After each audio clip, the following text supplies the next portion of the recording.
Hi, my friends. Welcome to Sort of Brilliant, a show where the characters are made up and the sorting absolutely does matter. My name is Rachel. And I'm her best friend and co-host, Lauren. Every other week, we're going to invade a fandom and determine whether your favorite character belongs in Gryffindor, Hufflepuff, Ravenclaw, or Slytherin. We're the Harry Potter podcast that talks way more about any other franchise. Here, we use the sorting structure from Harry Potter as a common language without supporting the author or her beliefs. As for the sorting itself, there's bound to be some arguments along the way. But in the end, we're always right. According to us. According to us. Hey, hey, what's the matter with your head? You gotta jump. I don't know the actual words. Hey, what's the matter with your mind and your mind and your oh so divided? Come and get your love. Come and get your love. Oh shit, can we get copyrighted for that? Oh, I don't know. Oh, maybe we shouldn't put that in. No, it's fine. Anyway. Who's the band who does that? Are they going to come for us with our 30 listeners? Probably all dead. But I don't know. Ed Sheeran is currently under fire from Marvin Gaye's estate. His he won that. Grandkids. He won it. He won? Yeah. Good for him. That He was missed his bullshit. grandma dying for it, but he won it. Bunch of fucks. You bunch of greedy bastards. Ugh. I really like Ed Sheeran. I've seen him in concert several times. Once with Taylor. And he's a really good artist. I know people are like dickish about him for some reason. I don't get why. He's a really cool guy. You talking about that guy from Game of Thrones? Overplayed. What? You talking about that guy from Game of Thrones? Talking about Ed Sheeran. Yeah, the guy from Game of Thrones. I don't remember what you're talking about. I don't recall that ever happening. So, do you not? I was saying the other day he really should just release an album full of tavern music. Mm-hmm. I'd really enjoy that. And then George mentioned the Game of Thrones thing, and I was like, oh, we don't talk about that. I don't know. He gets a lot of shit though online. I think people are just sick of hearing him. Probably. I guess. Probably. But this episode's not about Ed Sheeran. He was in Bridget Jones's Diary, too. The third one. Yes, he was. I thought they were going to fuck. Fucking Ed Sheeran, bitch. And they didn't. It wasn't his baby. It was Patrick Dempsey's, but it wasn't. It was Colin Firth. Anyway. See, he's a nice guy. Yeah, he's I think so. Dude. He's all right. I have to say, have we Did you see the TikTok? I don't know why. I guess they give me the same vibe. Did you see the TikTok of Timothée Chalamet in New York talking to that girl on the subway, like through the window? No. It was really cute. She was like, oh my God. She was talking to him totally casually. She was like, hey, you're Timothée Chalamet. And then he was like, yeah, like they're through the window. She's on the train and he's on the stop or whatever.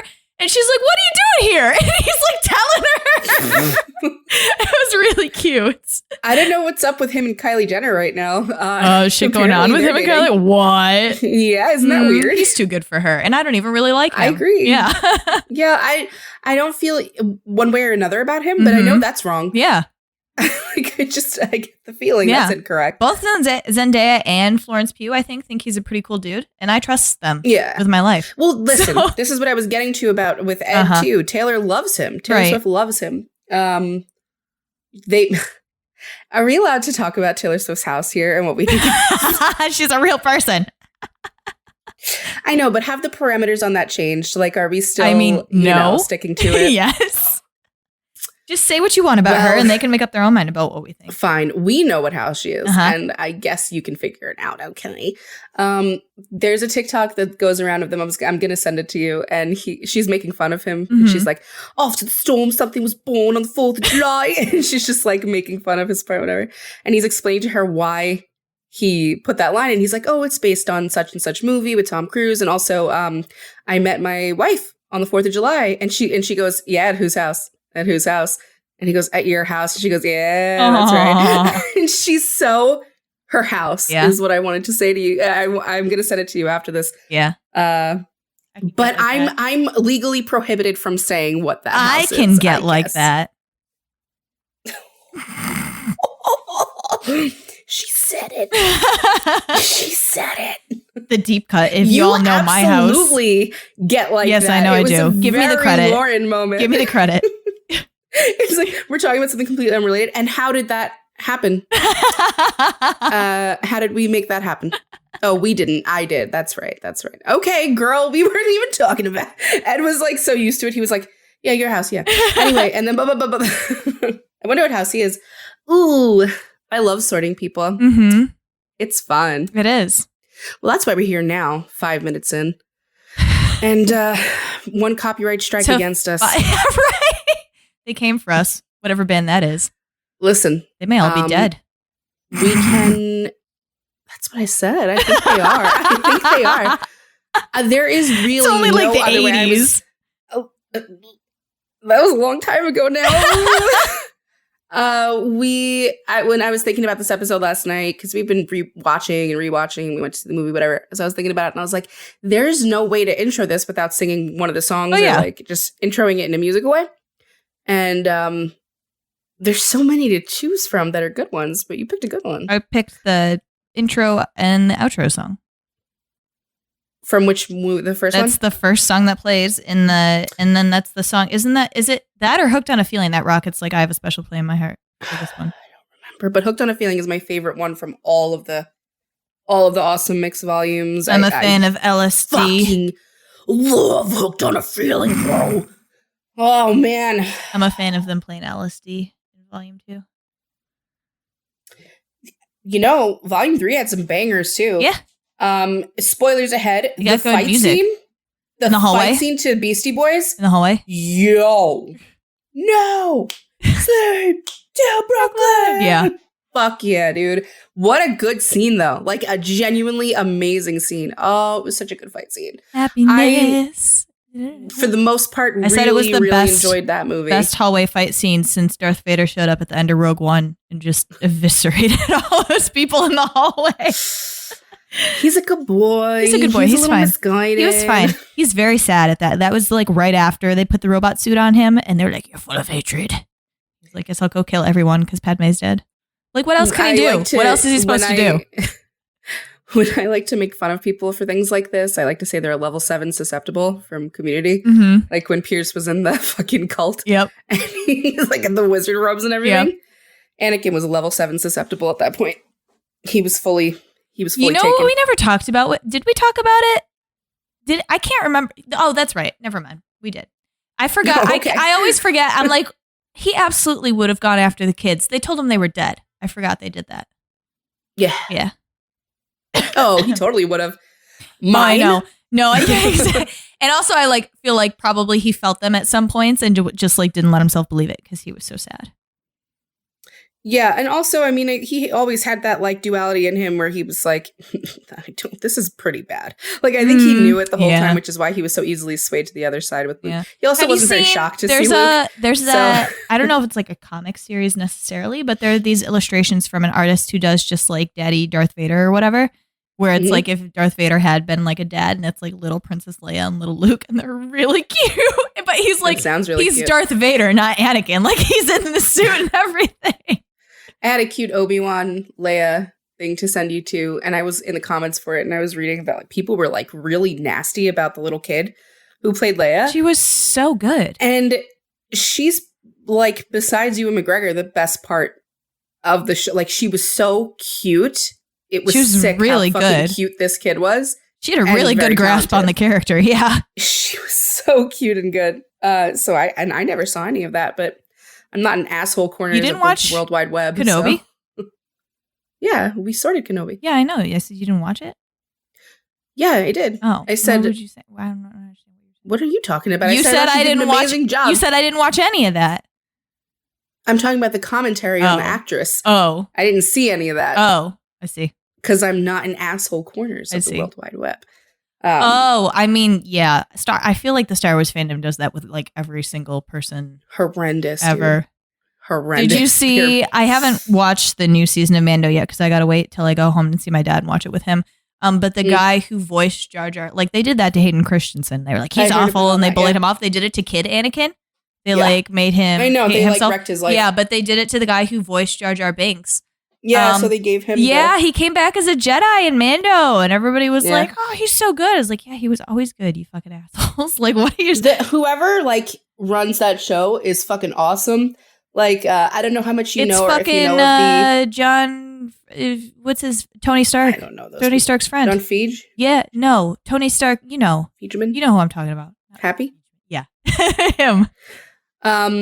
That's great because I don't know what I was gonna say, but I don't either. Awesome. You said I don't know if you know of the actor.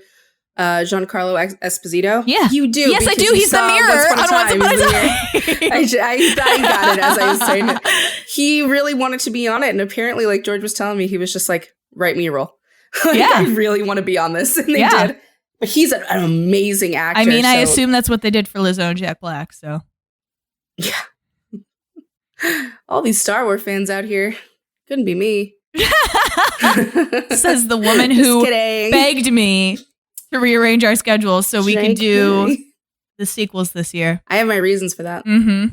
As you well know. Anyway, Guardians of the Galaxy. Oh, yeah. Oh, man. So for me... This has been a long time coming. That first movie came out in 2014. We were like, we got to wait till Volume 3. Dude. And then Volume 3... That came out the year me and Lauren became friends. Volume 3 was supposed to... Is that right? Yeah, it is. We became friends 2014. Sure. I'm positive. Okay. Well, anyway. Oh, shit. Made me look like a little bitch. No, I thought it was a year earlier. Maybe not. No, it was 2014. All right. And then I went to my first Supernatural convention the next year. Oh, 2015. Okay. Uh-huh. Yeah, NJ 2015. Anyway. So... what was I saying? Oh, so this movie was supposed to come out before Infinity War, but then that whole thing with James Gunn happened, where Disney was like, you said bad things in the past, we're firing you now. And then every other actor on that movie got mad and they wouldn't film it. And then Disney was like, please come back. So they did do it, but it would messed up the timeline.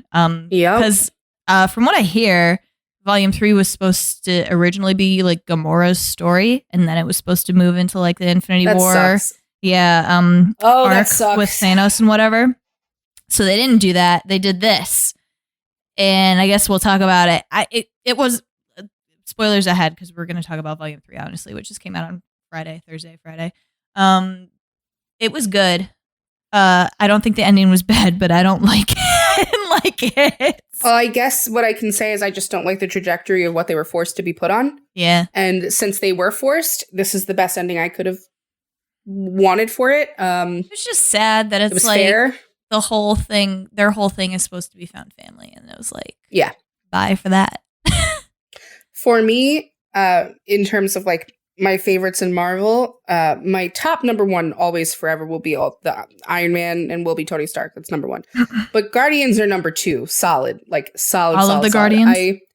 I'm talking about like groups, franchises, like parts of the MCU. Okay. So then 3 would be the Thor movies. So it's like, it's Iron Man, Guardians, Thor. But Guardians is so, oh my God, man. I truly, truly love all the shit that gets hated on online about it. I love that it's campy. I love that it's funny. I love that it's ironic. It's sarcastic. It doesn't take itself too seriously 1 minute and then the next they're gut punching you and you're like sobbing. It's phenomenal. It's extremely well done. Everyone's very well casted. Everyone's very well, does all of the acting awesomely.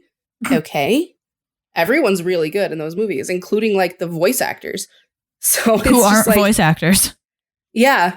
I just find it phenomenal all the way around. And it has a really special place in my heart. And I really, really love them. So it was very, very much a sad ending. But like we were saying, spoilers, Peter couldn't end up with that Gamora. It's not his Gamora. It would have been weird. He couldn't have forced that. And Rocket deserved to be captain. And Drax deserved to be dad again. They could have done all that and stayed together, goddammit. Look, I know they're saying it's the end, but I can imagine that at some point maybe everyone will come back. Well, Starlord will return or whatever that meant. So. Yeah, I don't think it's the last of any of it.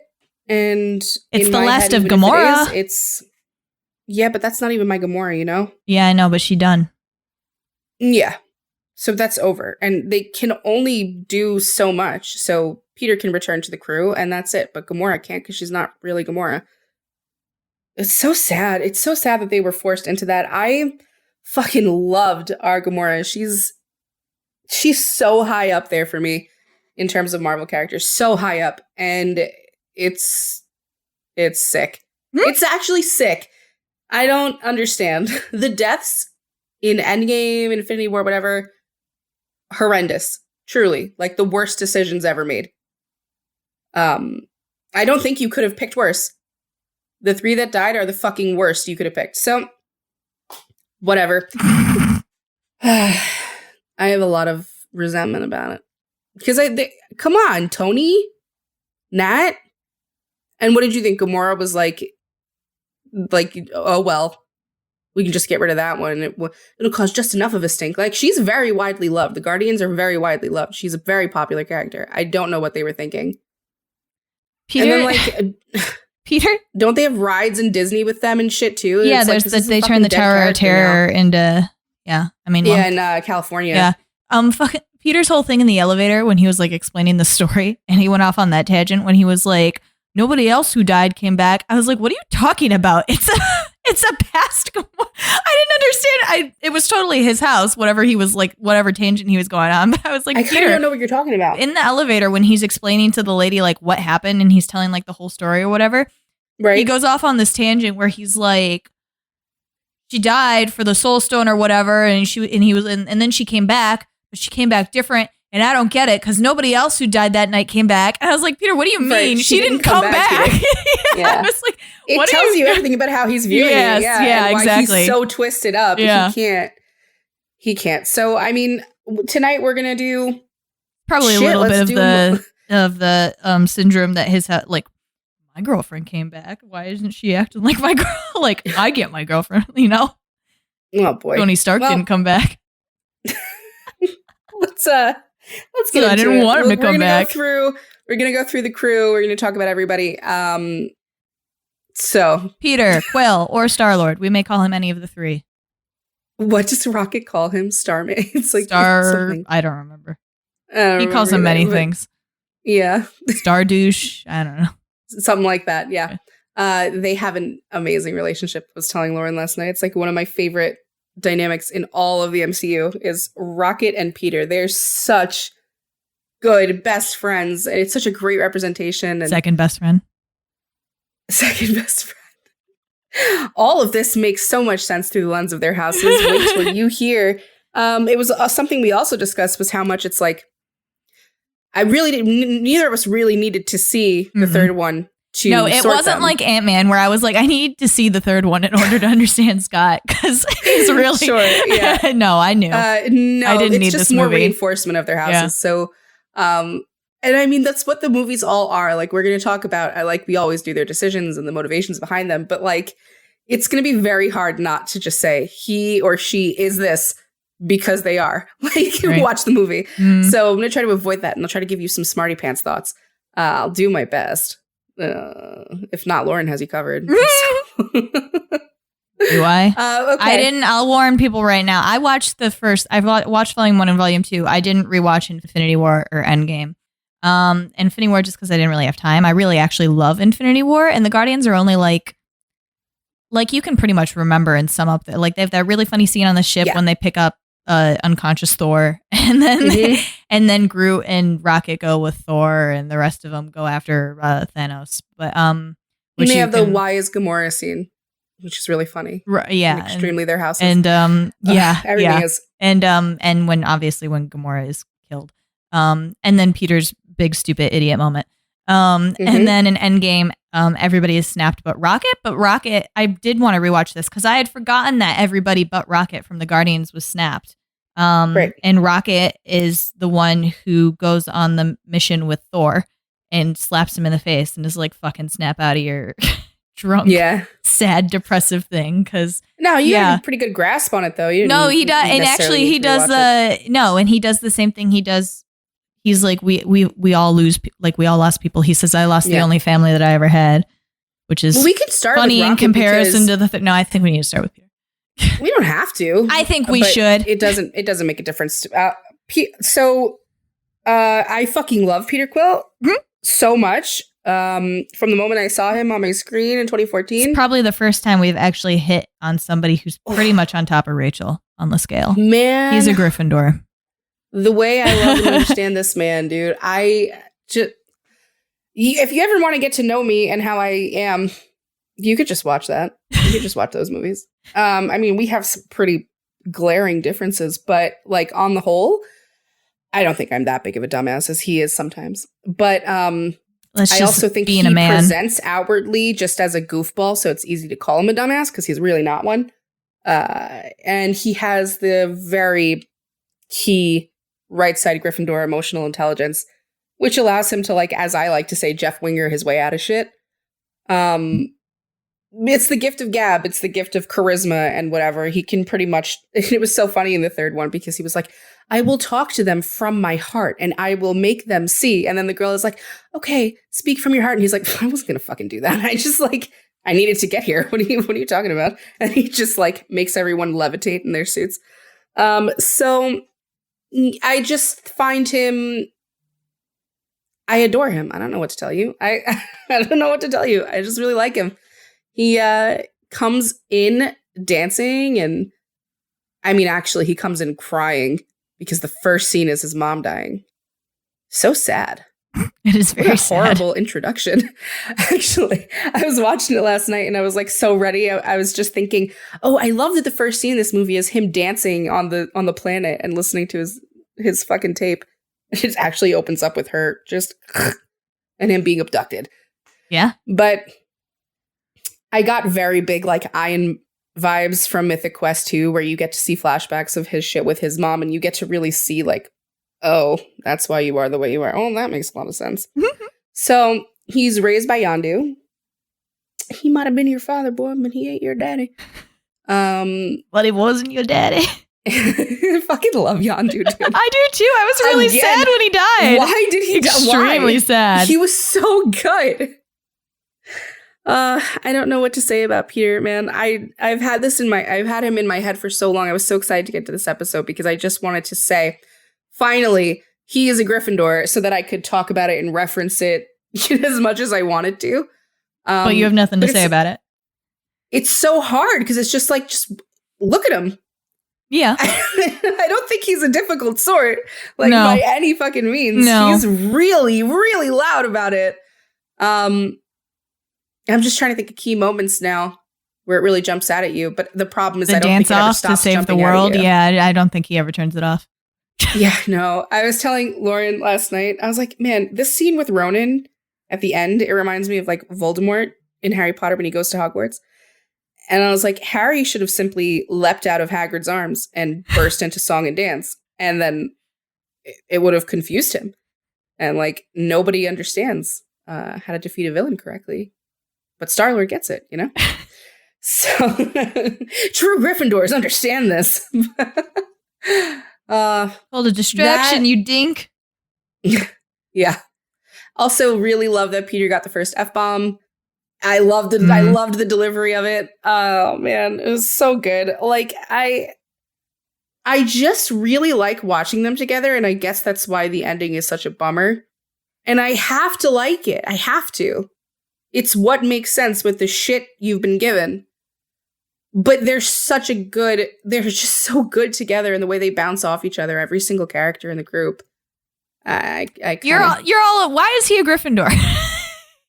Oh, sorry. Listen, we're off the heels of just having seen this new movie that we've been waiting forever to see, and I kind of just want to talk about it, so it's hard for me to, bring it back. Anyway, born into trauma, obviously forged in the fires of trauma, kidnapped, spent his life learning how to be a Ravager? Revenger. That's not a word. He spent his life being a Ravager, and no, that's Thor's group. Yeah. The Revengers. He has to, it is. He has to like really figure out how to use what he's good at to get ahead and to stay alive. Because Yondu's always like, about to murder him and also not. Yeah, I was going to say, I think only a Gryffindor would actually trick himself into believing, because I was a small skinny tid, whereas I could fit into vents and things for thieving. Like, he's the only one who would actually be like, that's true. That's why he keeps me around and teaches me how to shoot and calls me son. That's why. Yeah. Like, and Gamora's like, why do you talk to this guy? And he's like, yeah, he's a dick. That's all I got, though. So it's like, he loves Yondu. And they have this really funny but also I think forth. Any other fucking house would have been like, Yondu loves me. He's the only one who is like. Yeah, well, Peter's one of those Gryffindors where like he really, it's a little bit like Captain Hook, where it's the cockiness is always like coming out, and he's like really always that shit-eating grin and like, haha, yeah, I know I'm great, and you know I'm great, and tell me that I'm great. But then like he completely also believes he's unlovable and kind of a piece of shit. And these things exist in him completely. Like he knows that he can be a dickhead. And he's the first one to be like, yeah, so what? I'm an idiot. You're following me though. And like the Gryffindor half and half. What do we call it? The paradox? Thank you. I was going to say paradigm. That's not the word. That is a word though. I know it's a word, but it's not the one I was looking for. It's got a silent G in it. It sure does. Paradigm. That exists hugely in him. I just don't think he's one where you see it very often. Like you don't see a lot of the self-hatred. A lot of the times where he's down or upset or sad, it's because of a loss. And you get to see the temper and the anger and the rage come out. And you don't really see him outwardly blame himself. And I think that he does this very Gryffindor thing where he tries to cut that off. Where, like, take what happened with Rocket, for example. He wasn't going to let Rocket die on that table. Mm-hmm. And I think if he did, he would have blamed himself. And he's like, I'm not going to let that happen because I'm never going to forgive myself. So I have to. Well, he did actually actively blame himself. He was like, if I wasn't drunk, none of this would have happened. You're right. He did do that. Yeah. He outright said it. I know, but he doesn't do it as often as other Gryffindors. No, I think the most, because his like response to feeling inferior is to like puff up more. Like I think you see it the most with Thor when Thor shows up. And Thor, right. We talked about Thor. Thor is one of those very rare Hufflepuffs where his role is to be a leader. So like Hufflepuffs aren't necessarily natural born leaders, but Thor very much like he is a leader. That's what he is. That's what he does. No matter what you put him in charge of. Yeah. Whatever you put him in charge of, he's like naturally just it. He's the leader. That's Thor. And so he shows up and like immediate. And you know, we say too, like Gryffindors are natural born leaders, but that doesn't mean they're necessarily like always good at it or the right fit for what they're leading. So Peter isn't like a bad leader of Guardians of the Galaxy, but Thor shows up on their ship and wakes up and is extremely naturally taking control of the situation and knows exactly what's going on and starts telling people what they need to do in order to get stuff done. And Peter starts like deepening his voice and being like, yeah, he's not that much taller than me. I also hated that. I hate that. I wanted to see them together and everything, but one of the beautiful things about the Guardians, things that I really like, especially in relation to their houses, is how they don't have a plan. So even if they're a logic house and they're naturally strategic, you don't always see it or see them jump into it with the strategy. They're very much riffing all the time. All the time. They're just jumping into it and like, let's go. And Peter leads that way. And I think it works for them and it works for their family. So would they be more, I don't know, textbook successful in hunts or battles or whatever if they had a strategic leader all the time? Sure. But that I'm sorry to say, it takes away from the charm of it all. And I don't like it. So I like having them be a ragtag group of dum-dums who are actually all very smart and powerful, just kind of bouncing off each other and like, oh, fuck my eye. Like at every point, I find it really, really fun. And so I too was like, hey guy, why are you coming on here and you're not captain? Okay, anyway, perfect example of loss of self-confidence. So that's what I was saying. That's how he shows it, is when Thor shows up. Also, I think they couldn't, like, I do agree that they're more fun that way, but they couldn't be that way with Thanos. Obviously, it didn't work the one time they were. So the narrative demanded that somebody more competent show up and direct them to where they needed to go. It's a little more boring, I guess. I don't know well, I mean, 4 of them went off and did their own thing against Thanos, and we saw how that turned out. So everyone tried to go up against Thanos, and we saw how it turned out. So I mean, I don't know. Only Wanda could have taken them. I don't know. Tony and Strange and Peter, and Mantis almost had it. Almost. And then Quill punched him in the fucking And if face. James Gunn wrote it, that wouldn't have happened that way. But, whatever. We have to deal with Well, it wouldn't have happened because Peter would have fucking shot Gamora half an hour before that scene. Yeah. And he wouldn't have even had the Soul Stone. Yeah, I think he very easily could have said to himself, like, yo, if I was in this position and I were begging her to shoot me, she'd shoot me. And I don't think he'd even blink. Like, I think he'd do in that specific situation. Well, they had it. So here's the thing. I know what James Gunn has said and that it's his character, but I think it was in character for Peter not to shoot her. It totally can be. She had the conversation beforehand. She told him, listen, if at any point we're in this position and I ask you to shoot me, I really need you to promise that you will. And he does what you would think, where he's like, no, like, I don't want to do that. You can't ask me to do that. And she's like, no, seriously. And she's very much her house about it. She's like, you have to promise or I'm not doing any of this with you. Like, you can't come. I'm not working with you. I'll go off on my own. You have to promise that you will shoot me. And so she finally gets him to be like, okay, yeah, whatever. Because I'm sure he's just like, that'll never happen. That's not going to happen. Yeah, exactly. And it does. She's standing right in front of him. And because Thanos has 2 stones at that point, 2 or 3 or whatever, he needs to do it immediately. Like, as soon as she says it's over, he needs to shoot her. And he hesitates. He does shoot her, but at that point, Thanos uses the Reality Stone and he ends up having a bubble gun. So it's definitely one of those moments where he's not a Slytherin because the Slytherin would shoot. Especially when you've prepped yourself for it. I completely understand the wavering, though, because that's exactly where Gamora was coming from prepping him. She's like, you have time to think about it, and you know what the decision has to be. So there should be no there should be no decision time. The decision's been made. It should just be action at that point. Right, but he's not actually going to give it thought because the thought is painful. So let's not think about it. It's like he runs he's very like Han Solo this way too, where it's like, I'm not going to let that happen. It's not going to happen. We don't have to think about it until it happens. Like, you can't always be that way. He is the type of Gryffindor where he's like, I'll simply die. Like, that's not always an option, Peter. Right. Like, you can't always be the one who just dies. That is of course the easier choice. And but he did shoot. So that is also a very he shoots after they have the whole speak to his house. I love you moments. Actually take the shot. He gets the I love you from her and then he shoots her. Exactly. It needs to be done the right way for me to honor your wishes. Because like if I can't, I need to remember your traumatized face so I can have this trauma the rest of my life. He gets put in a lot of really fucking unfair situations a lot.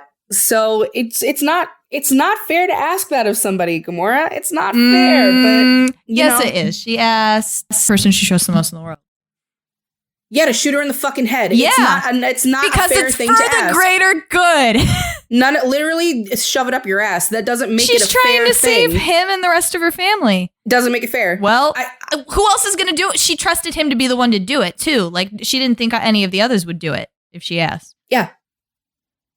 And he did, just too late. It's not a fair ask. It's not. It's a hard one, and Gamora knows that, which is why she preps him for it. She knows it's not fair to ask him to do that. She just knows it's her best shot. So she goes into it that way, and I completely understand, like, you're sitting there faced with the thing that you're most afraid of in the world, and this is the most traumatizing situation you have been in since you watched your fucking mother die, probably. And it's like, no, I can find a way out of it. I can get out of this. Like, I know I can get us out of this. You can't.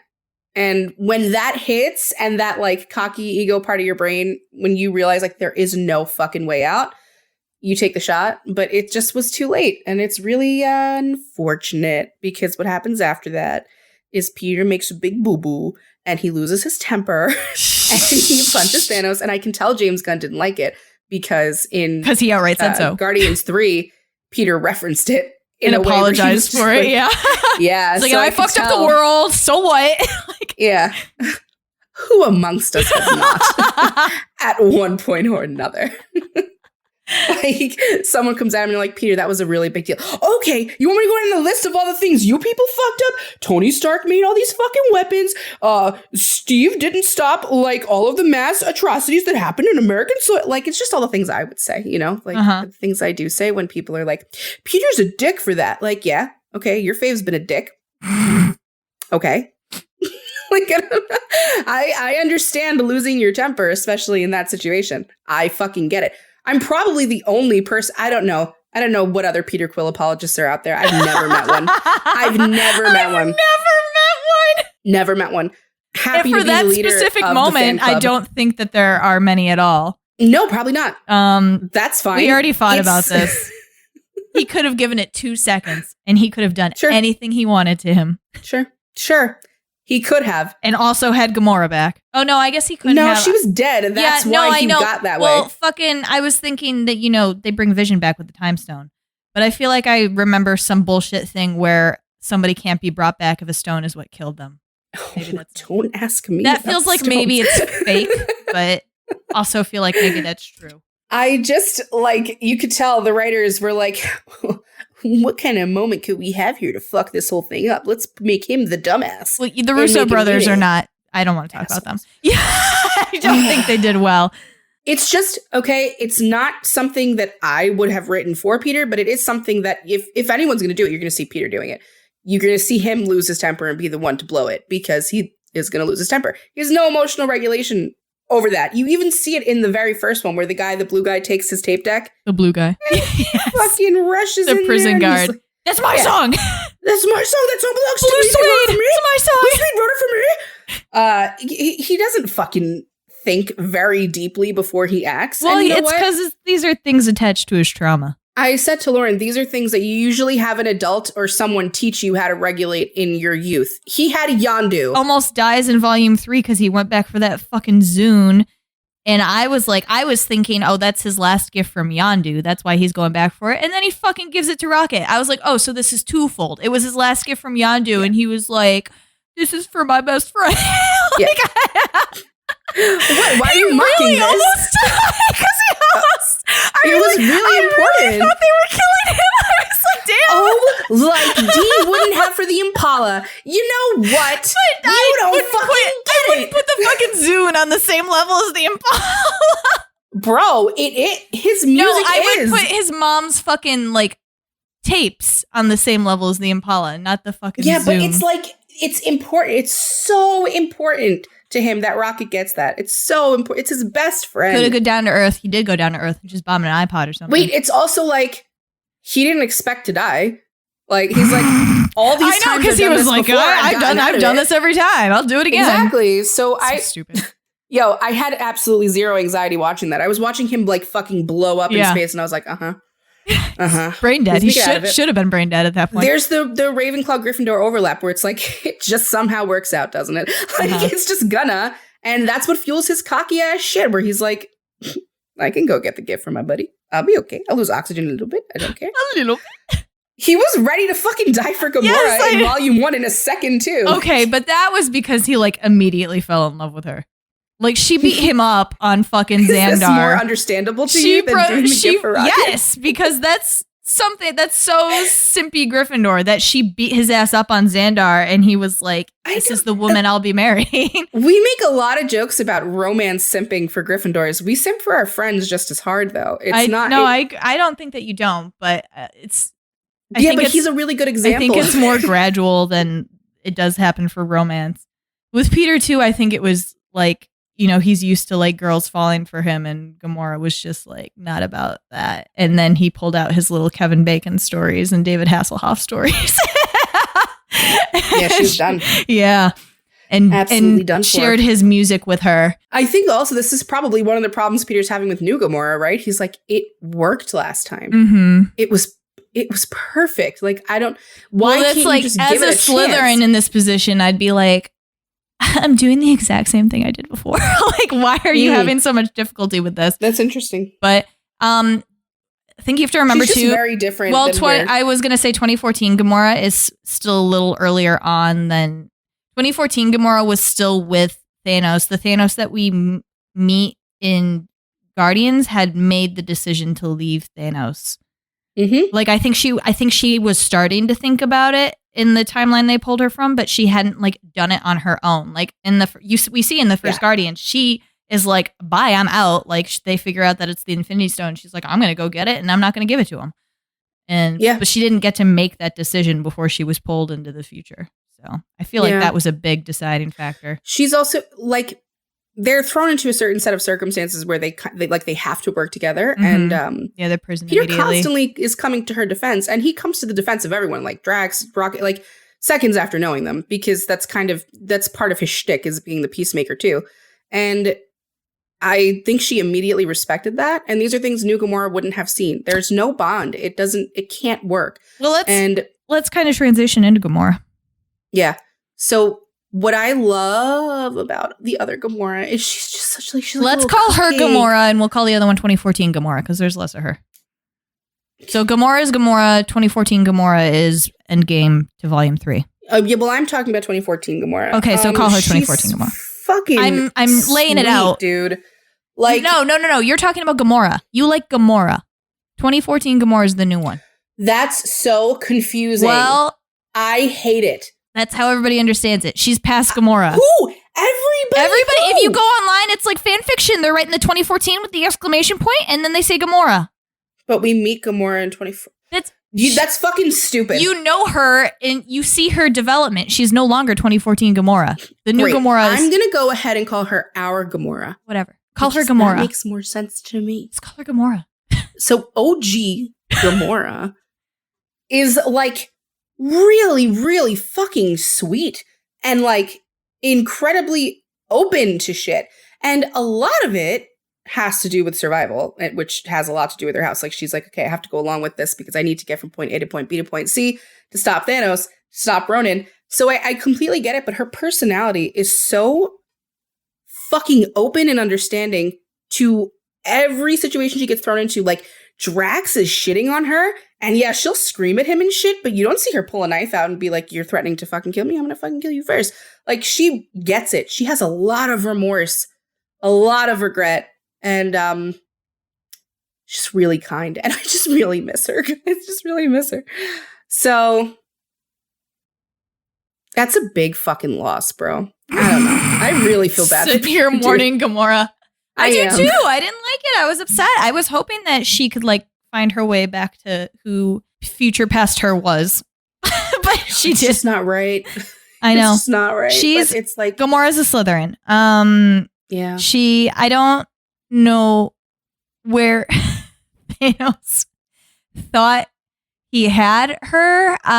He mass murdered half of her planet because this was before the point where he could snap and wipe out half the planet.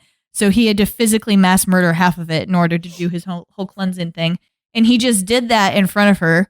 One of these people being murdered, being her mother. And was like, she loves me. And then was like my favorite child. Yeah. And you know, I gave her a little knife. She's so into me. Like, you know, and she made him think that. He did not see the resentment in her for 28 years, however old she was by the time. But what the fuck is that? How do you not see it? The rage is in her face as a child. Because he was full of himself. Christ. And also he loved her, and he was like, if I love her, she has to love me. So there's something really wrong with it. Yeah, I mean, nobody's disputing that. Yeah, I think we can all agree here. What a fucking weirdo. I don't know that we've ever publicly started Thanos, but he's awful. No. Yeah. We have. Have we said he's a Hufflepuff? I know that we've said it privately. We've never said it. I don't know. Oh, he's a Hufflepuff for sure. There's no need to go into that. But anyway. So don't start me on that. So there are like several children of Thanos, and Nebula and Gamora are the ones who like make it to the end, and he's like making them fight each other to like get his favor or whatever. So she's out of there. She's like, I'm out of here the second I hear about an Infinity Stone. Like, I want nothing to do with this. I don't like being a part of this. I don't understand why this man thinks I like being a part of it. Well, she does. She made him think that. Like, she's actively manipulating him.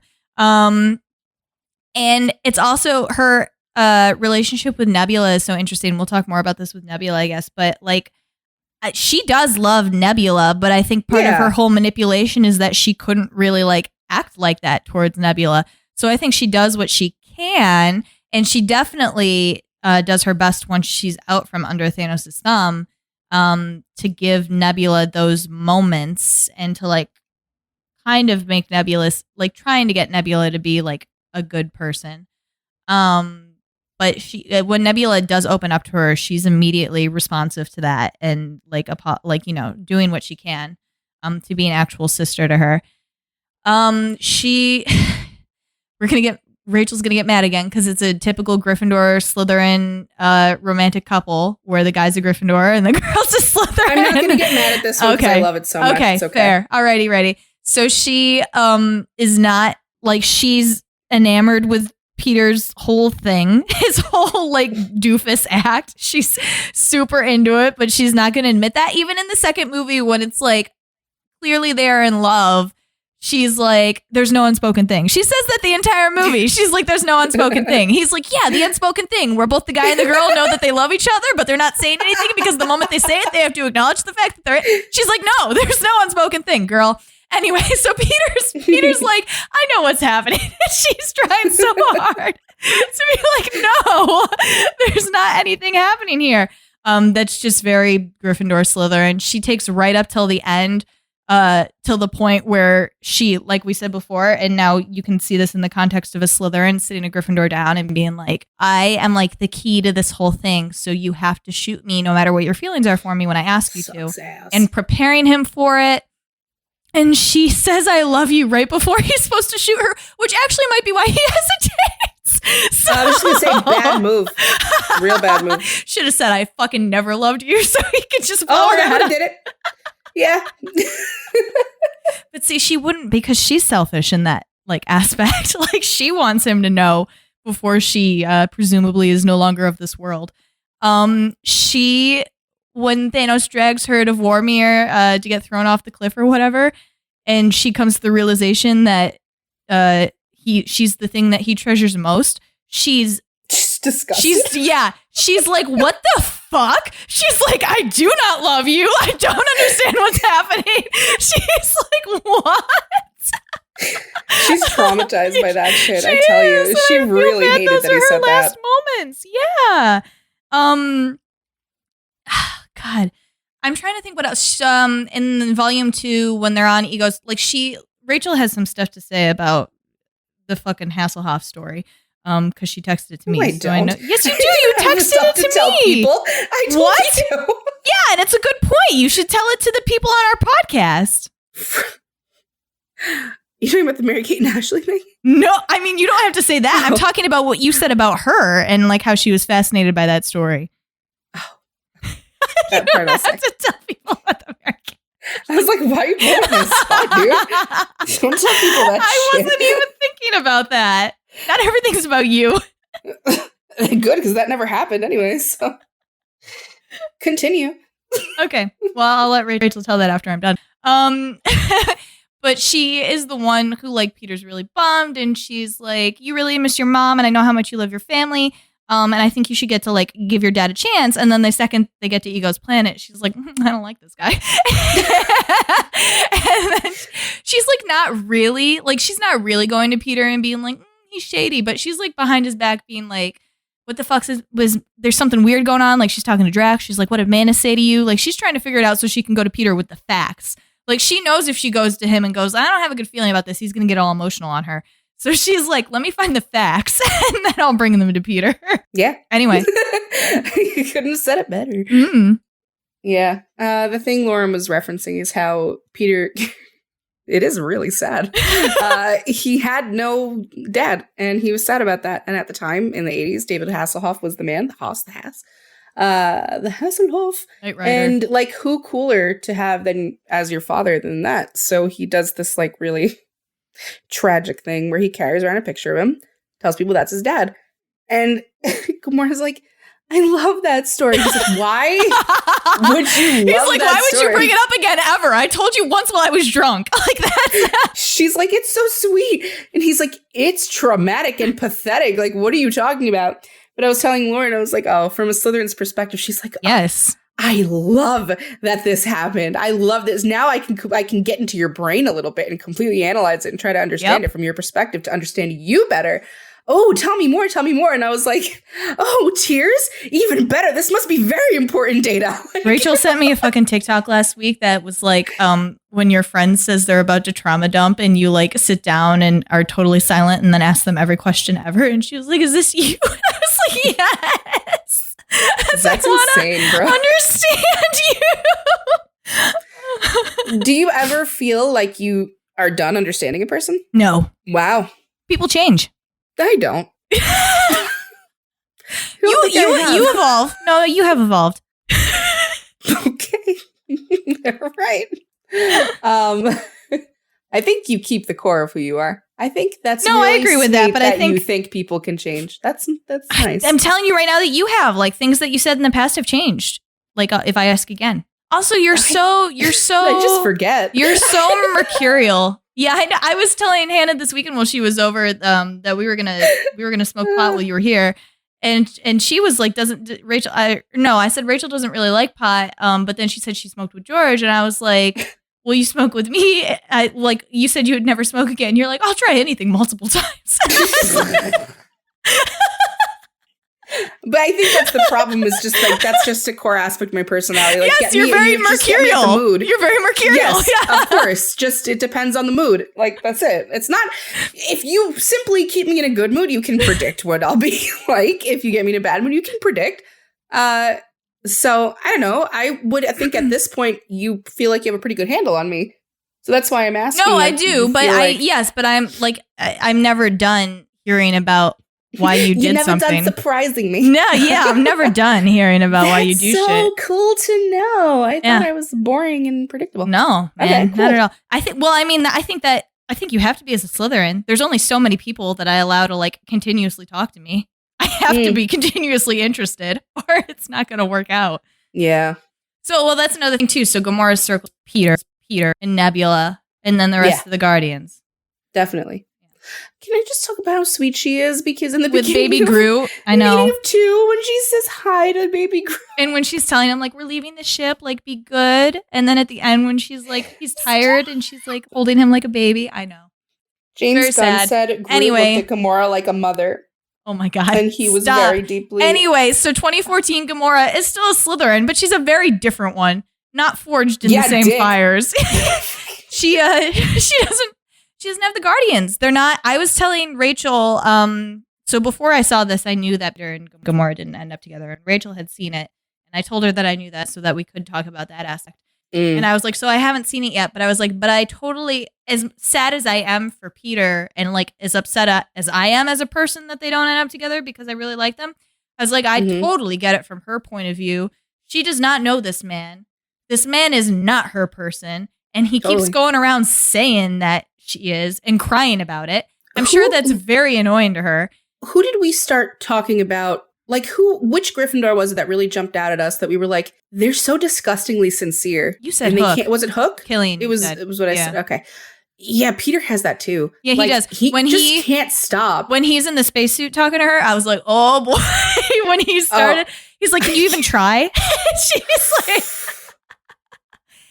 that's not going to work on a Slytherin, especially like I said, I feel like having said this out loud now and like worked my mind through it, I really think that is the big sticking point that this Gamora didn't get to make the choice to leave Thanos. Yes, she was on that path and she would have done it, but she was definitely it. She was thrust into the battle and being like, immediately make this decision. He's bad. Like, leave. Yeah, she didn't get to make the choice and find herself with the Guardians and all that. That makes a fundamental difference in who you are. Hugely. Yeah, hugely. So she can't be the other Gamora. She can't.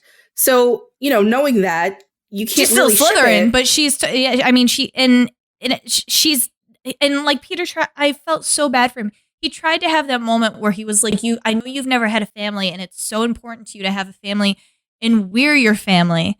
Yeah. And she's like, bro, but you're not. You're not. I don't know any of you. And he's like, well, just get to know us. And she's like, that's not going to work. Like, it's just not. I don't want to. And I think the movie was trying to say I think the movie was saying like this Gamora's family is the Ravagers. Like that's where she found that, which still like whatever. I I know, it's upsetting. I know. I was like, whatever. Because we didn't see it too, right? Like maybe I would have like connected with it if we'd actually seen that whole story. I didn't connect with it either. I'm like, okay, happy for you, I guess. Like, right. All right, if that's what you want. Bitch, whatever. You'd be better off here. Yeah. But all right. It's tricky. It's tricky because the person he loved is dead. Yes. So if I die and then Rachel from another reality comes and meets George, do I want George to fall in love with that Rachel? No, I'll come back and kill her first. That's weird. You're not me. So I really didn't want him with her because it felt kind of gross. But also you can't help but feel for him like you want it to happen. And I mean, we like alluded to this already, but Peter's mind is so like he can't wrap his mind around the fact that this isn't Gamora. Like he can't. It's so sad, he's just upset. It's like the person he loved doesn't love him anymore, even though truly she's dead. And it's just somebody who looks like her walking around. Can you just fucking imagine? We talked a lot about this. Can you fucking imagine? I couldn't do it. Horrifying. I couldn't. I told Rachel this. I was like, this wouldn't work the other way around. Like if it was Peter that was in the situation where it's like a totally different Peter and it was Gamora. Like Gamora would literally have him like leashed up and would be dragging him around until you are Peter. He felt, be Peter. Yeah, we're gonna do the exact same things that we've always done, the exact same way we always do. Do it again with no deviations or hesitation. Like. That's sad, Lauren. It's really sad, dude. It's our 10th Doctor syndrome. Like nobody else knows what that means. You know, but for I guess speaking from a Gryffindor's perspective, you don't want to have to do that because it happened organically once before, so you kind of just want it to fall into place that way. Or, and we've talked about this a lot, you kind of feel like you're taking their agency. Well, you notice he's not forcing her at all. I know. He's asking. You said, like, from the Slytherin point of view, it's like, I put in all this work into this person. Yeah. Like, I've got this person. And now they're standing in front of me and you're telling me that work is just, I simply refuse to believe it. No. So gotta have to figure something else out there, Chief. It's not gonna work this way.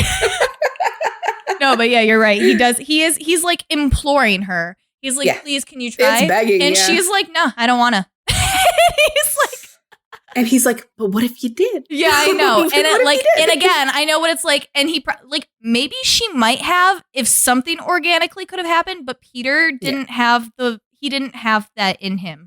You know, he's broken too. He had to ask, like he had to do the emotionally vulnerable thing. And I think that caused her to be like, I can't live up to whatever it is that is happening in your brain. Like, that's not who I am. And, I mean, there are points where you see on her face where she's a little bit like, what if I did? I think it's scary for anybody, but probably especially a Slytherin, for somebody to come at you without any of that backstory and to love you that much. And you're like, how did this happen? Because it's, again, that thing, like, I didn't put any work into this. Yeah. I didn't ask for it. Well, also what we were talking about before with how Thanos is with her immediately and how she's so revolted by that. Right. She's like, what do you fucking mean? I didn't want this. Fuck off. Like, you know. Exactly. So you can see why she's like that with Peter too. It's very obvious why it's just really sad. And I know the way the movie is structured, they had to bring her back. Like, I get that. But I don't understand the rest of the crew allowing it. Like, I don't understand how they're watching him be a drunk, depressed mess all the time. And they're like, yeah, bring her around. Because what their houses are, Rachel. I know, but I don't like it. I don't like it. I would never let that happen. I would never. Oh, God. Well, there was not another Gryffindor there. And we talked about it. That was mostly Peter's doing. That there wasn't another. Peter does not get along well with others from his house. Which is interesting. You're annoying. I feel like most Gryffindors are good at camaraderie. Even you are, as much as you scream about it. Has to be a certain type of Gryffindor. Shout out to my Gryffindors that I immediately click with out there. Shout out to you. Our one of our mutual great friends, Mita. Shout out to Mita. What about Hannah? Faster with the person. Hannah knows. I don't need to say it again. Hannah already knows. Hannah knows we clickety clack. But I'm saying, like, in recent years, who I've connected with immediately, I think of Mita because we met at a convention and it was like, oh boy, we didn't shut the fuck up after that. No, you didn't. So yeah, it's a certain type of Gryffindor. You bring me Snow White and I'll kill her and set her on fire. So don't bring her near me. So But yeah, Peter's very like that too. I fucking saved that screenshot you sent me where you crossed out like 3/4 of your fucking list. See ya. Don't ever come near me. I don't think that was a true representation. You were very mad at the time. You should not have shown me that episode. I'm still really mad about it. Anyway, yeah, Peter's also very like that too. It's like, that's why when Thor comes on, Thor's not a Gryffindor, but Thor's another emotion house. And the only other emotion house that Peter deals with. No, two. There's two. They're really weird. And they were brought into the group by other people. That too. But I think he was threatened by Thor on several levels, right? Yeah, he's emotionally in touch. He's hotter, and he's a natural born leader. And Peter's like, this is what I want to be. Peter was really hot in this movie. I don't care what you say. I didn't say he wasn't hot. I said Chris Hemsworth is hotter. I'm defensive. I'm feeling defensive. Yeah, no, it's so funny. Look, and I mean, his crew was intentionally pushing his buttons too. Like, they love it. I mean, not intentionally. Drax wasn't intentional. He was just saying whatever the fuck thought popped into his head. Dude, I love Drax. I'm just saying words, and I don't even know what they mean.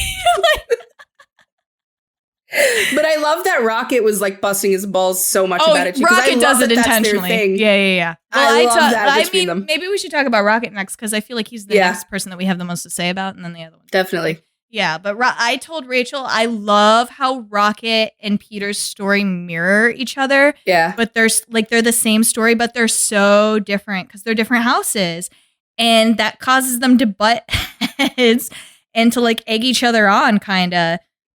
They butt heads, and also like it's so perfect. I fucking love it. They just get each other, and when you just get someone like that, you also know exactly where to push. They get each other, and because they get each other, they're also disgusted by each other.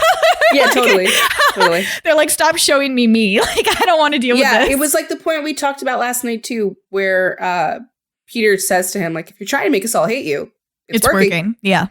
Like, that's not something that every house would say. That's the point you're getting us to. So knock it off. We still love you. But you're being a humongous asshole. And Rocket needed to hear it. Yeah. And Rocket would say it too. Rocket would have immediately said it to Peter too. Like, if he needed to. Yeah. Rocket has no fucking qualms about telling you when you're being a dick. None. He just doesn't want to hear it back about himself. I mean, they both don't, right? No, they don't. They're mirrors. They are. They really are. Oh, what a great Rocket's a Slytherin. Yeah. You know what's so interesting? We've recently been talking about a different character, and I won't say the house or anything, but how it's like they were made into that house. Yes. And Rocket also is made. He's made into a Slytherin. Like, a raccoon can't have a house. Like 4. But he's created. That's why we're not really sorting Groot, because I was like, how you're sorting? Why? He's a Ravenclaw. Probably. Tell me I'm wrong. Yeah, I want to be careful about saying that word because like we're so like adamant that you can't make somebody be a house. But I'm straight up talking about in a lab. No, I know. I understand the double meaning that you have because this character that we're talking about that we're not mentioning, because when I was talking to you about it, I was like, not that she couldn't have been any other house. It's just like this one emerged as the most cultivated it. Yeah, this one emerged as the most successful at surviving in the situation that she was in. Sperm that went the fastest. Yes. So I agree with that it's like with Rocket, like that he had the potential for any house, but this one emerged as the one that fit him best and also the one that was cultivated the best at surviving in that situation. It was the Charlie Kelly. Because none of his other animal friends, I feel, were Slytherins. No. So, yeah. So. Yeah. So that's just an interesting like thought I had because we have been talking about that before. More on that in the coming weeks. But I mean, for this, we're just to bring it back to Rocket specifically. What? I was inputting them into the scale as we were talking, and I was looking at Drax, and I think he's right before Obi-Wan, and I'm losing my mind. I just gave up his house. He's a Ravenclaw. I need you to not say that because I put George right around there and I always make fun of him and call him Drax. Don't give me that. Spoiler to the next 30 minutes after we're done with Rocket. We'll talk about Ravenclaw Drax, but yeah, we'll get to him. Well, come on. What did you think he was? So Rocket is, I mean, you want to talk about born into trauma. Like, holy fuck. The whole movie we just watched was so horrendous. Like, Nebula says he had it worse than she did. And I didn't think anyone had it worse than Nebula. So it's a rough beginning. And he really doesn't know what a raccoon is. And, you know, they want me to believe that. I don't believe that. I don't believe that at any point he's never come across that. No, he knows he's a raccoon. To believe it. He doesn't want people to fucking, because everybody says it degradingly when they're calling him like raccoon, hedgehog. Brain, so you're being called an animal. Right. He's like, who I am inside, it doesn't match what you're seeing. And I don't like, so because that's the case, and because I'm so hypersensitive to this, I'm going to act like I don't know what the fuck you're talking about. That's how I see it. I've never believed that he didn't fucking know what it was. Like, but I think they want you to think that's the case. I just don't buy it, especially with his house. Honestly, in the comics, he is Rocket Raccoon. So, like, half of me is just like, they just wanted that moment where he's like, I'm Rocket Raccoon. Like, you know? Yeah, but to get there, man, you have to actually believe he doesn't know what a raccoon is, because they're like, they call him, and so many times they make him look so confused, and I think it's a bullshit act. I think he knows exactly what he is, and like, whatever. But then you see in the third one, he looks at the label of raccoon and he sees all the little baby raccoons and he's like, oh, bullshit. I connect with myself. Yeah, he knew the whole fucking time. You're going to tell me Slytherin hasn't studied this or known this at some point. Like, you're not going to tell me that. Well, he's like the smartest. He's smart. You remember that whole argument when Shuri showed up and they were like, who's the smartest in the Marvel universe? Is it Tony or Shuri? And that was the whole fight or whatever. Hannah and I were talking about this because they were like, who's the smartest person? And Rocket's a raccoon. Like, I think he is smarter. He built Nebula's robotic fucking arm, and it's better than fucking Bucky's. I think he has a different set of, like, it's space skills, so I guess. He built an arm better than Shuri did in Wakanda. I guess that's fair. Yeah. I don't want to say he's smarter than Shuri, but I guess, you know, he might be. He's not a person. She's still the smartest person. Tony's pretty fucking smart, too. This is a difficult discussion. I don't like it. Okay, we'll stop it. All right. I don't want to pin them. I love all three of those characters very much. Yeah. But, look at me doing my peacemaking. Look at me pulling the Peter Quill out of my ass before there's not even a problem, but I stopped it before. I mean, I wasn't trying to have a fight. Before the 1-2 people who listen to this hear it and get offended, I'm going to stop that in its true. Anyway, he's extremely intelligent. There's no arguing that. And that's why, you know, the sire wants his brain back so bad, because he's the only one who had the capability of, who can make new things. Exactly. So the other ones couldn't. And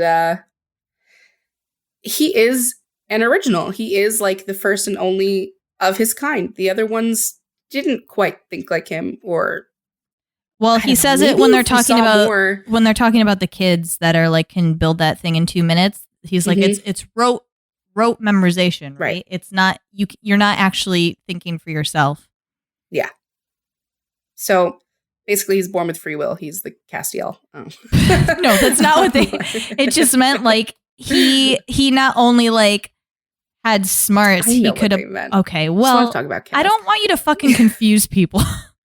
Sorry. I had a moment where I wanted to bring it back to Supernatural. Oh, okay. That's fair. That's how I feel about everything in my life. Yeah, so he's extremely special on pretty much every level, and I love that Peter recognizes that. Anyway, he's really, really important, and he has a little bit of the Gryffindor thing too, where he believes that and knows that, but also like really hates what he is. Really hates it. I don't think that is the Gryffindor. I mean, I don't think it's a paradox. I think he just hates. But he hates himself. I think he thinks he's a monster. Like, I think he thinks that he shouldn't exist. But he's like, since I do exist, I am the best. Like, you know? Yeah, I don't know. That level of self-hatred is rough. It's like a... Well, I mean, he is very aware of the fact that he wouldn't be who he is without intervention from this fucking crazy maniac piece of shit. Right. So I think that's what they... Steve that's what Rogers the hatred doesn't grapple with that, but maybe because it's positive change. What do you... I was... And also well, because Steve... everything is... it's like what Tony says about Steve. Everything's special about you came out of a fucking... Oh, well, and bottle or Steve whatever. went and chose to do that. Like, he didn't go Right, into that's it true. with... Like, he doesn't hate who he is because he wanted to be that. You know? Like... Yeah, no. Rocket is, like, struggling with the fact that, like, I wouldn't even be consciously thinking about the fact that I shouldn't exist if it weren't for the intervention of this, like, absolutely abhorrent human being. Mm-hmm. So I, like, owe my life and consciousness to him. Like, that's what he hates. It's really sad, the conflict that's forced to exist inside him. It's like, I don't know. I would probably feel exactly the same way. Like, all right, so I have an amazing big brain and I can fix any problem and I'm a badass fighter and I'm funny too. Also, I'm a fucking monster. I absolutely hate, like when he's singing Creep in the beginning. Oof, Yeah. God damn. They hit us hard. So that in itself, though, yeah, it's not exactly the same thing as a paradox. It's got a Slytherin twist on it. It's you understand your value, but you hate part of it so much. It's and much he's more, so aware of it all the time. It's much more related to that thing where we're like, do you really like me or did I like make that happen? Because he's like, would I have gotten here on my own or do I owe everything? Yeah, I also think it has even more to do with the like how defensive he is too, where he's expecting you to insult him or hurt him, and so he tries to hurt you first or pick a fight first to avoid that. Like he knows someone's going to say something to him and it's going to trigger him. Someone's going to say something about the way he looks. Pushes. I mean, that's like stereotypes Slytherin, like push people I know, away it is, before but they it is- leave you. No, I know, no, but that's why that's all he's doing. He's like, It's you so guys don't much. really love me. Like, get out of here. Like, it's like the fucking, I don't remember the last character we talked about this with, but we definitely did. Throwing the fucking rocks at the dog. Get out of here. Like, it's for your own good. You know, like. Oh, who was that? I don't remember. I always think of Man. Arya, but we haven't even done Game of Thrones yet. So she's throwing him at the direwolf. Like, get out of here. Yeah. Oh man. I remember. So that's, yeah. That's very him. Obviously, Mhm. there's a character we haven't talked about ever. It's That I've been making comparisons to like nonstop. To Lauren, it's a different Slytherin, and I'm like, oh, it's so this coded, like it's crazy. I don't know who you're when he talking gets about. into his. I'm talking about from the book that we read. Okay. I can't. Say I told more. Hannah we were gonna sort that. She was like, "You're gonna sort a book," and I was like, "Yeah." Everybody better Hell read yeah. it. I mean, I was like, we could wait for the show, I guess, but it might be bad. So Oh, it's gonna be so bad. Anyway, back to Rocket. he Damn. I mean, again, I told you guys at they the beginning threw of him this I was some going to have very- a problem because I'm very like, just watch it. yeah, and they I threw can't him do some that. very like when the otter was like, the story was about you all along. You just didn't realize. I was like, yeah, man, of course it was. Like, you know, of course it was. It was about him finding his like second family, and you know, I didn't love that line. No? I don't get it. I think the story is about all of them. I really do. I think it's about all of them equally. I think what that line was trying to punch home, because he's the one who then like continues the Guardians, basically.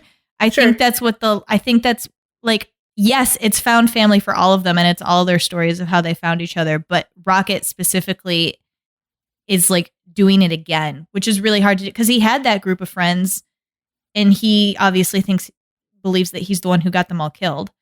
So it's like how hard it is to let yourself do that again, especially as a Slytherin, to like open yourself up to a circle again.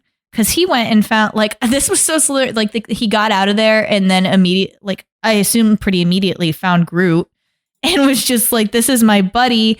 And he kind of like, to others, he treats Groot like he's just a big dumb tree.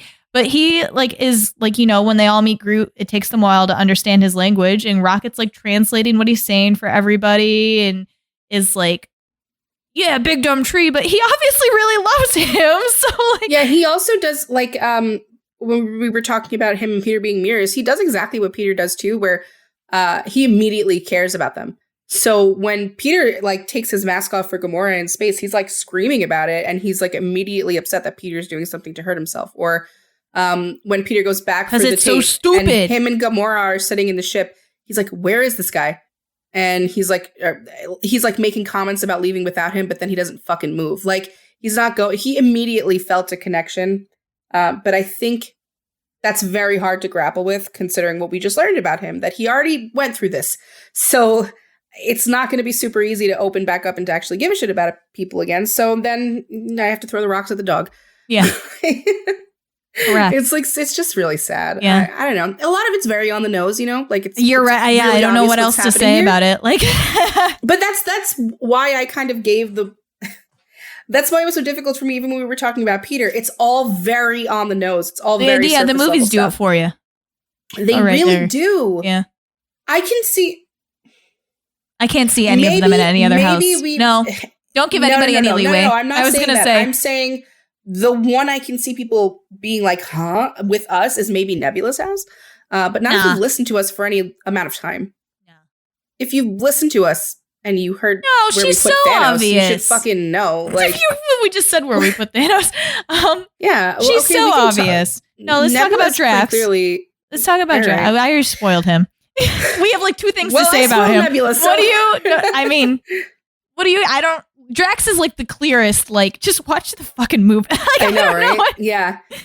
So as far as the system goes, being literal, like, no, it's not. I know it's not. That's part of his culture. It's truly, I was so happy that the third movie spelled it out for everybody, because I guess it was a little bit hidden.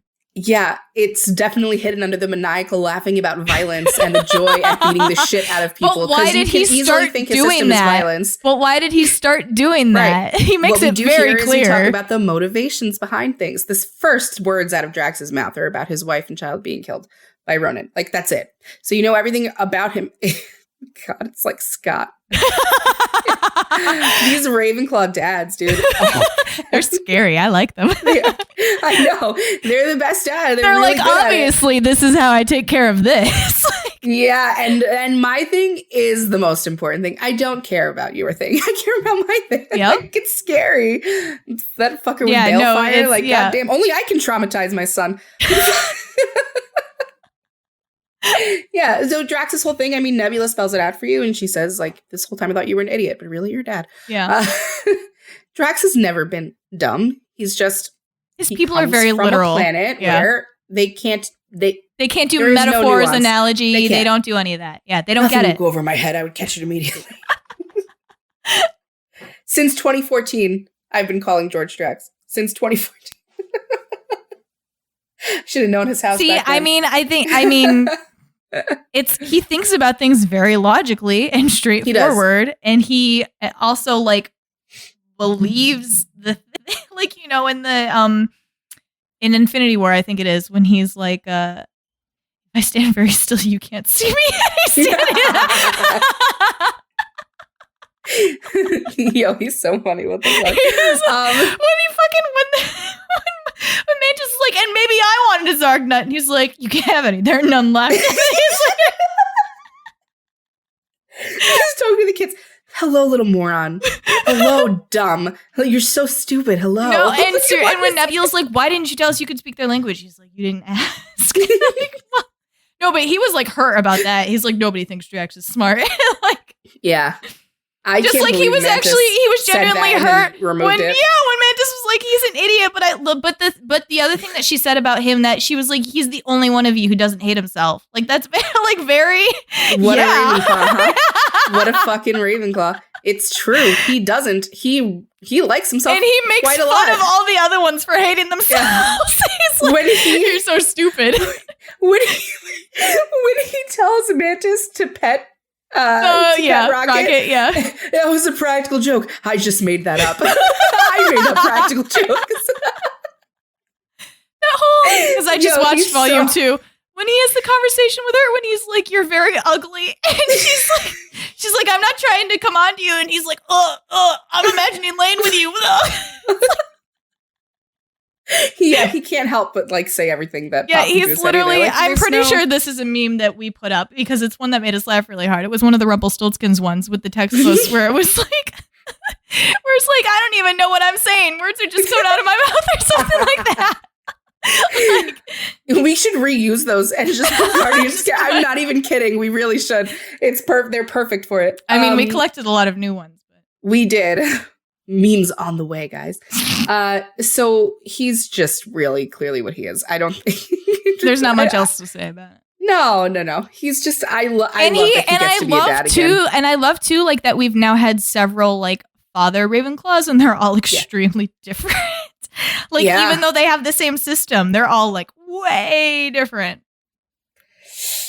Yeah, it's like what you do with it and also how much power you want. I think that can really fuck with that house. And Drax isn't really thirsty for any power. Why were we talking about Strange too? I felt like that was a good point, whatever we were saying.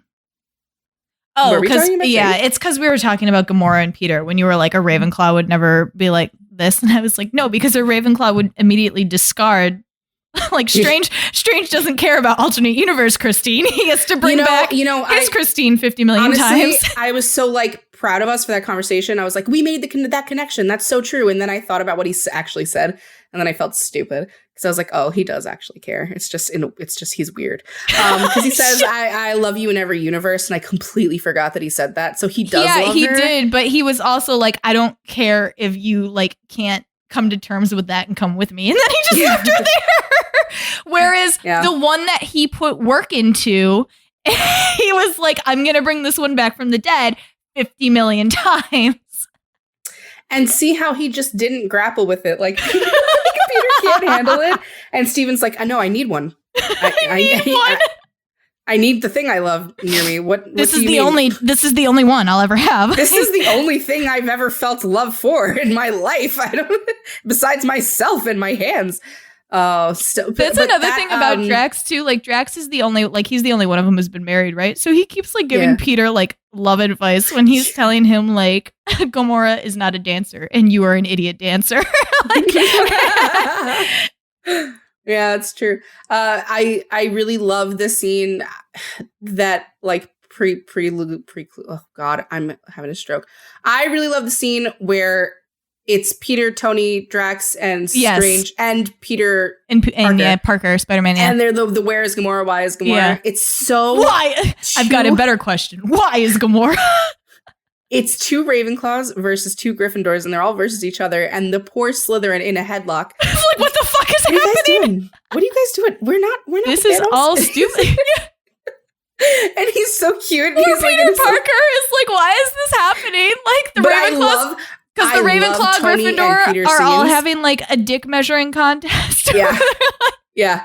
But I love when Tony and Peter go at each other because it's so like they're different. Don't get me wrong. Of course, they're very different, but they're similar in the way they mouth off immediately. Like you can't stop them from making a snarky comment. Yeah. And he's like, I'm going to blow his head off. And Tony's like, you want to fucking go, bro? I'll blow his fucking head off. What master do you sue? What do you mean, what fucking master? You want me to say fucking Jesus? The greatest masterpiece of all time, Footloose? Footloose? What are you talking about? Is that not still the coolest movie ever? This kid doesn't know shit. Anyway, like, it's so, they're so in their own little world. That's a really good example of like Peter's like self-conscious inferiority complex again, right? Because with the Guardians, he's like the Earth expert. Like they can't challenge him on it, right? Oh yeah, don't challenge me. Then I have to back it up. I'm the Earth expert. But then other people from Earth show up who know about Earth past the 80s. And Peter's like, damn, fuck. We don't like that. Yeah. We don't like that. It's like if somebody came to school and said you weren't actually related to Mary-Kate Wilson. I don't know what the fuck she's talking about, guys. She's so weird sometimes. It's really strange. Anyway, so Nebula. Yeah, Nebula's a Hufflepuff, bro. Like a really obvious one. So I was telling Lauren, I don't know if you guys listen consistently enough to remember that I forget everything that happens in Marvel movies. Like immediately after I watch them, it's really bad. It's probably because of all the space. I just kind of zone out and I don't remember things. I was like, I don't remember a single thing about Nebula. And then I started watching and I was like, oh yeah, holy shit. Yeah, I think you she's called her huge Hufflepuff. You said, I was like, oh, she's probably a Logic House if you she's said not a Slytherin or Hufflepuff. Ravenclaw. She's like whatever the opposite of Gamora is, but a Logic House. Yeah, but and then I was said, like, unless she's a secret Hufflepuff. And I was like, well, she is. Yeah, no, it takes you about 1 second of actually watching it to realize it, I would think. I mean, again, if you follow the way that we sort and you know that Hufflepuffs I mean, it's very cinnamon rolls. She wants to be Thanos' favorite child. Like, she is the only other survivor with Gamora, right? And Thanos, like, forces them to fight each other. And Gamora always wins. So to punish Nebula, he replaces a body part with a robot part every time she loses or whatever. So, so really so she's just really trying to fit it. Like, the first movie is kind of actually really pathetic. The way that she, like, is trying to one up Gamora, like when Gamora's like, I'll go to Xandar, and Ronan like takes her. She's like, Ronan told me to go, and Ronan's like, stop being a fucking idiot. Like, Gamora is gonna go. Like, she so clearly is trying to fit somewhere, and she switches. Because this was probably it all along, right? She wanted to be one of Thanos' like actual children. She wanted to be like Gamora, but also she really wanted to be Gamora's sister. Because she tells Gamora that. She's like, in the second movie, they have this conversation. They have that whole fight in the caves or whatever. And what she says to her is, she's like, Thanos tortured me, and it was all your fault. Like, you did this to me, and all I wanted was a sister. So, like, she really was just trying to find somewhere that she could fit. Did we say where that green bitch on Once Upon a Time goes? Did we tell them? We did not talk about Zelina.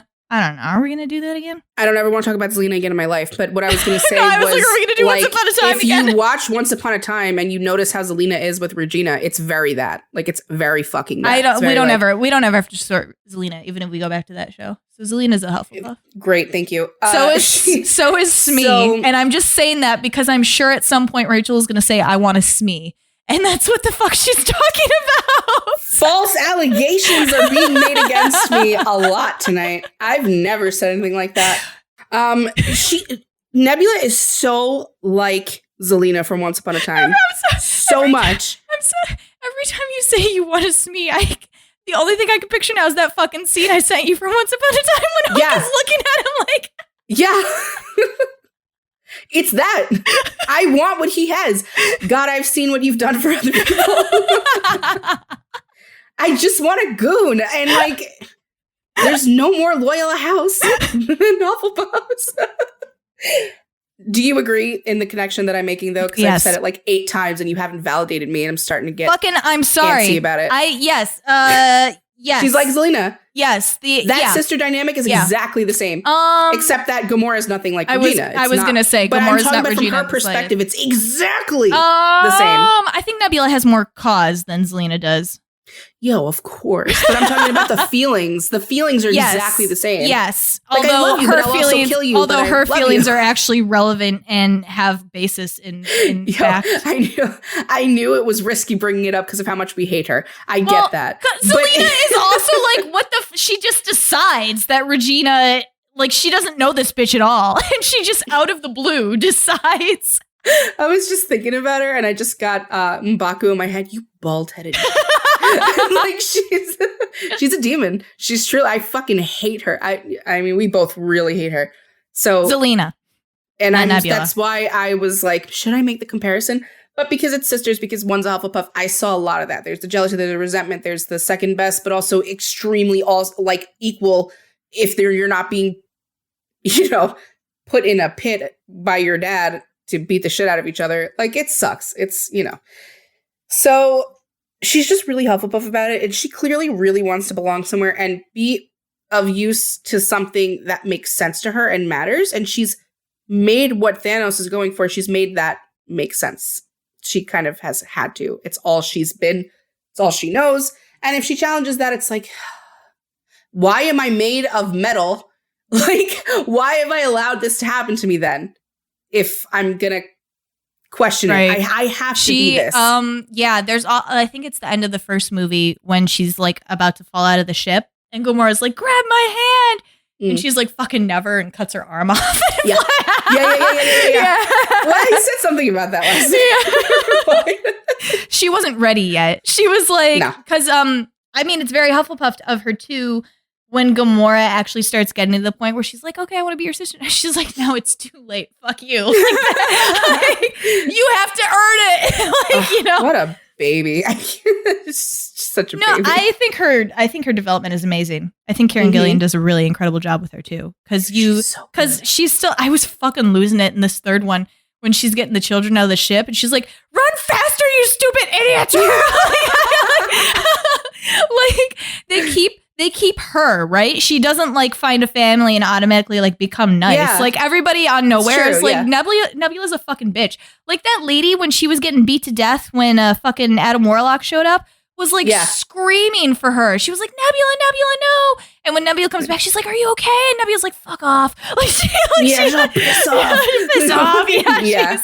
She stays who she is. Which, she's like, I love all you people, but don't fucking bother me. Like, Well, not to keep bringing everything to God, is Once Upon a Time going to be the new Supernatural? Yes. God. That's my plan all along. She reminds me of Regina a lot sometimes too. Yeah. That's very Regina about her. She's very close to Regina on the scale, I think. Yes, she is. It has to be. Because Regina also maintains exactly who she is. She's going to be like mocking you and making fun of you to your face and be a little bitchy, but also she's part of the family and earnestly like tells you, you matter as best she can. But like, she's not forsaking who she is to be part of that family. She can't. She really is exactly who she is. So, which is a Hufflepuff. I don't know. I don't know what to tell you. Again, they're really a very obvious bunch. Yeah. And like the last one I put on the promo is Mantis because we sorted her. So I was like, why not? She's a Hufflepuff. Yeah, she's also a Hufflepuff. Yeah, Hufflepuff who at the end is like, maybe I want something. Like, maybe like, there's things. My entire life, people have been telling me what to do, and maybe I don't like that. Yeah. Yeah, she's very much Hufflepuff. I mean, again, it's like I love when it happens where we get two people in the same house and they're completely different. Yeah. Total opposite ends of the scale. She's not like Nebula at all. But she does like have her moments, right? Especially with Drax. Oh yeah. Where she's like, Drax, shut up. Yeah, she does. Yeah. And she also had moments where she yelled at Nebula this movie too. Yeah. She was like, oh, I forgot, you have to be a dick about everything all the time. Yeah. Man, you can really see Peter's influence on these people in these movies. Like the way they talk, it's so funny. I'm always like, you got that one from Quill, didn't you? Like, you're just Mantis calling someone a dick, like that's straight from Peter's mouth.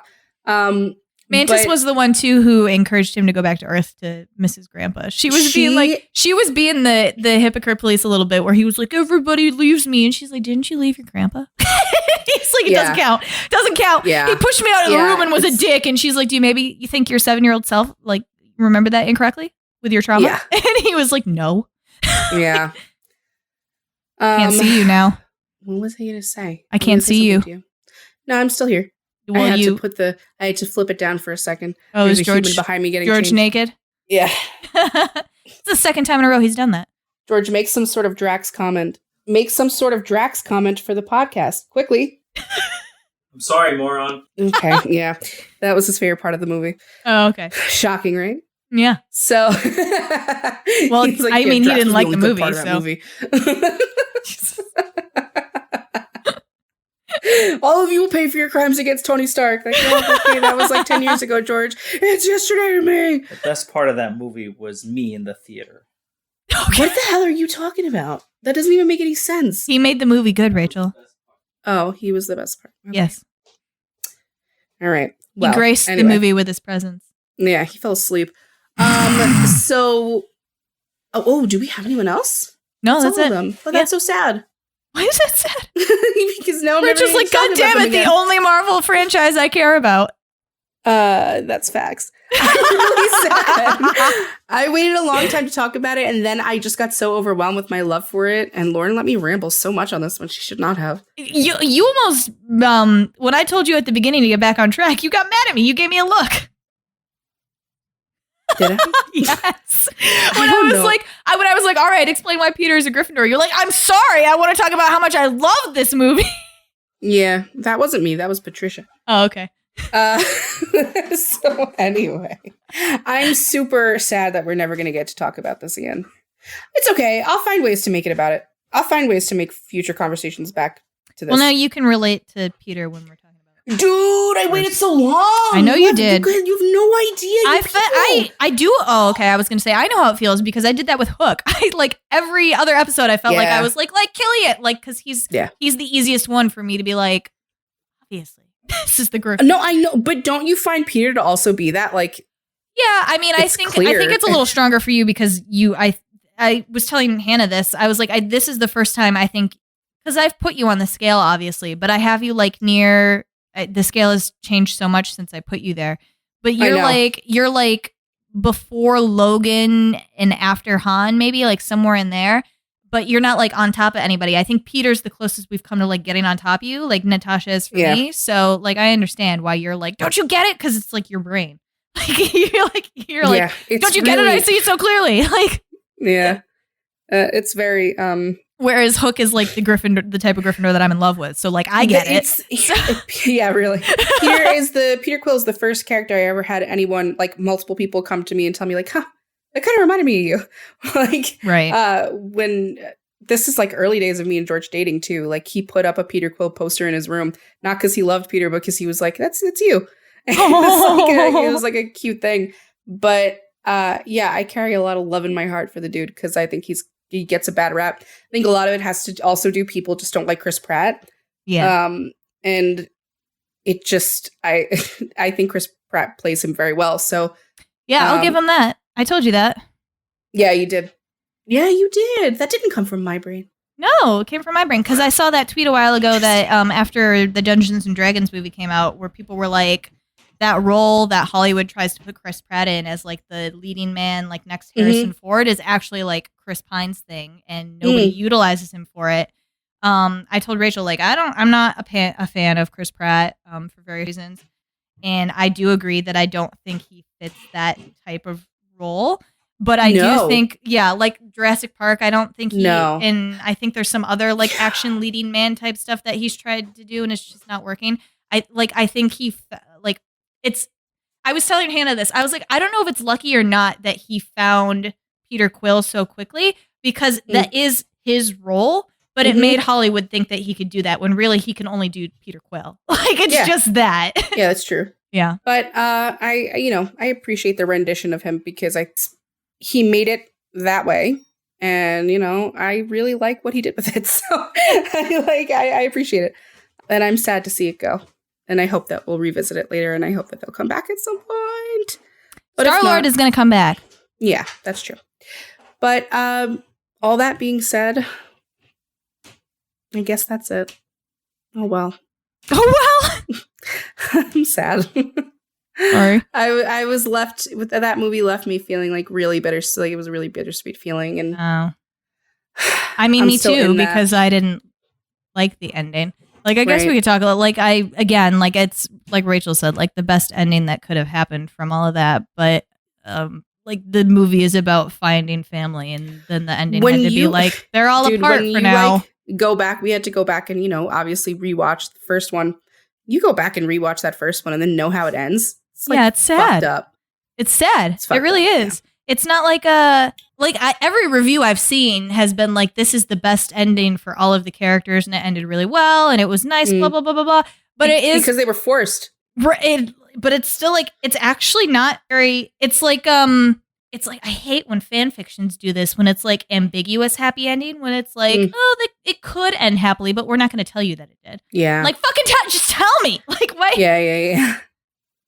Well, then you run the risk of them telling you wrong. So maybe sometimes ambiguous is better. Maybe people should just be better at what they do. Maybe everyone should be smarter and better. Yeah. Like me. Yeah, exactly. All right. Well, thanks for listening. Yeah. And, next is Walking Dead, unfortunately. Why are you making that face? That's true. That's why I told you and George need to give me episodes. It's not Gilmore Girls? No, that's not until the end of June. Remember? I was wrong about that. It's Walking Dead. You know how the first thing you tell me sticks in my brain. I know. I'm sorry. That was I thought it for the longest time too. You better be glad it's not Gilmore Girls because you got 7 seasons and a reunion to watch. So I'm not watching that reunion. So, but thanks. Have you seen it? Original. Yeah. Okay. Well, at least you know what happens in it. Yeah, I gotta sure watch do. it. I've never seen it. Anyway. I mean, I know what happens in it because I went and looked at what all the. Do you? I know that Roar. Yeah. You make me censor myself and then you know? But no. I mean, like, I haven't seen it happen. Like, I want to know what the excuses they give are and all that we're shit. not there yet. We'll get to this. It's Walking Dead, then Ted Lasso, and then Gilmore Girls. Okay. Sounds fantastic. So you need to give me the Walking Dead episodes, and then you should probably start watching. I'm gonna have so you much should fun start watching Ted with Lasso and Gilmore Girls. I'm gonna have so much Rachel, fun. did you hear me? You gotta Yes, start I did. watching TV. Okay. Yeah, I heard. Okay. Yeah, but I was having a moment. I know. You can't just You're let me very have it. excited. I'm sorry. This is gonna Fucking be. love The Walking Dead. Is this gonna be the first time that that I think it's you gonna should sort it where I know something. Yeah. I mean, American Horror Story was a little bit like that, except you had only seen certain seasons. Yeah. Yeah.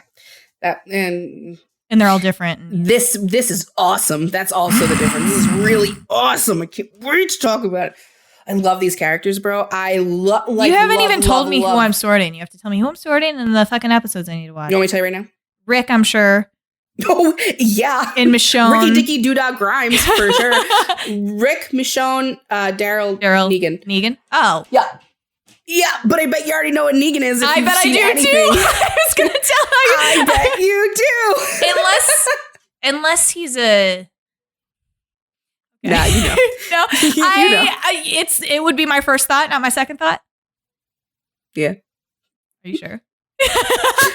Dude, it was just, listen, you know what? It's really obvious to I've me. seen the scene when he's like in the circle of people and he's like, well, howdy doodad. We gotta stop. We'll talk about it next time. Okay, see you guys later. Thank you for listening. Bye. Don't copyright strike us. Thank you for listening to Sort of Brilliant. If our sorting choices inspired any rage or excitement, we'd love to hear from you. We're open to feedback, suggestions for characters to sort, and solid counter-arguments with citations. Never forget your citations. You can find us hanging out on Twitter and Instagram at SOB_pod or shoot us an email at sortofbrilliant@gmail.com. And since we're not above begging, please rate and subscribe to Sort of Brilliant on Apple Podcasts, Spotify, and wherever else you listen to podcasts. Please share our posts on social media. And if you're a Gryffindor, maybe you'll inspire sorting fights among your own friend group. The theme music is Hot Shot by Scott Holmes. Can't wait to sort with you again next time. Bye!